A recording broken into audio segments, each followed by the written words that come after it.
J'ai pour mon dire que l'hiver, c'est fait pour être contemplatif. La saison des livres qui se lisent lentement et des moments à passer à regarder les flocons tomber qui scintillent poussés par le vent. Je suis pas oisive pour autant.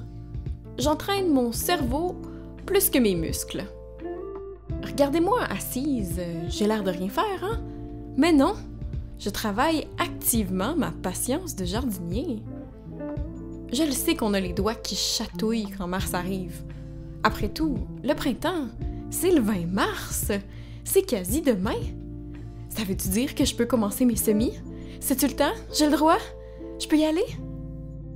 J'apprécie l'enthousiasme des gens qui veulent commencer à planter leurs graines de maintenant. Mais en février, faut se calmer le poil de kiwi, prendre des grosses respies et ranger ses outils. Ben oui, pour la majorité des plantes qu'on part à l'intérieur, il est bien trop tôt pour partir de semis. Je pense ici aux tomates, aubergines, basilic, persil, tomatillos, brocolis, puis d'autres choux d'hiver, du céleri, des fleurs aussi comme les soucis ou les calendulas. Les piments forts et les oignons, ça peut être parti plus tôt, maintenant ou en janvier, mais c'est plutôt l'exception que la norme. Pour savoir pourquoi partir ses semis avant le temps, c'est pas une bonne stratégie, faut penser à ce qu'est un semis. En pensant à la situation des jardiniers du Québec, un semis, c'est une graine plantée dans un environnement contrôlé, généralement à l'intérieur. C'est toutefois pas une plante mature. C'est un plantule, un bébé plante qui n'est qu'au premier balbutiement de sa croissance. À moins de faire carrément de la culture intérieure, le but d'un semis, c'est pas qu'il commence à fleurir alors qu'il est encore en dedans. Notre objectif premier, c'est de tricher et de donner juste un peu d'avance aux plantes annuelles qu'on va faire pousser pendant l'été. Pour la plupart des plantes potagères, il est recommandé d'attendre qu'il fasse au moins 10 degrés dehors, même la nuit, avant de les planter à l'extérieur. La saison assez clémente pour cultiver s'étend de juin à mi-octobre, à peu près, pour les plus chanceux qui vivent dans les régions chaudes comme Montréal, moi incluant, mais de juillet à mi-septembre pour les villes comme, mettons, Val-d'Or. À Montréal, ça nous donne un 5 mois-ish de culture, ou environ 150 jours, si on pousse ta loc un peu puis qu'on va supposer que le mois d'octobre va être bien chaud. En Abitibi, ça leur fait 2-3 mois de culture, ou entre 70 et 150 jours assez chauds pour faire pousser de quoi dehors. Prenons les tomates comme exemple. Ça a besoin en moyenne de 60 à 90 jours de croissance pour arriver à maturité. Toutefois, détail très important, les délais qu'on voit sur le sachet commencent généralement après que le semis ait grandi et juste au moment où il va être planté dehors. À ce 60 jours, il faut ajouter 1 à 2 semaines pour que la graine germe, 1 semaine de plus pour que la plante fasse des cotylédons et un autre 2-3 semaines pour que la plante de tomate grandisse de quelques pouces et s'endurcisse un peu. On passe d'un délai pour arriver à une tomate mûre de 60 à 105 jours. Et ça, c'est pour les variétés de tomates à maturité hâtive.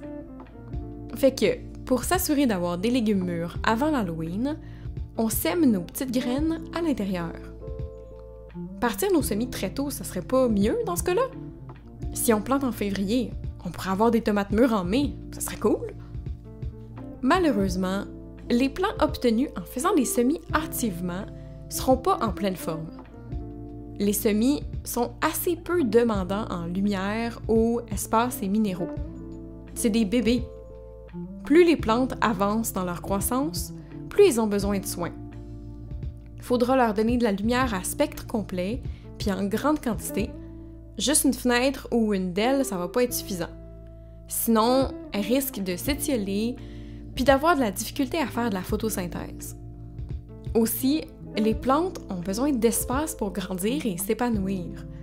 Il va falloir transplanter les semis dans des plus gros pots, arroser souvent parce qu'à l'intérieur ça sèche plus vite, et potentiellement fertiliser les plantes pour leur donner tout ce dont elles ont besoin. C'est pas mal gros, un plant de tomate.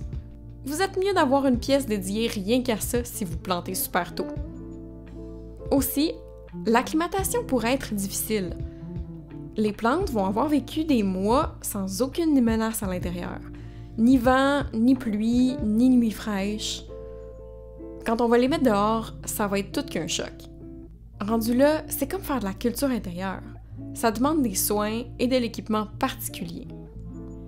Pour des plantes en santé, allez-y pas trop tôt. De 6 à 10 semaines avant la date du dernier gel dans votre région, c'est un bon gage pour une bonne majorité des plantes.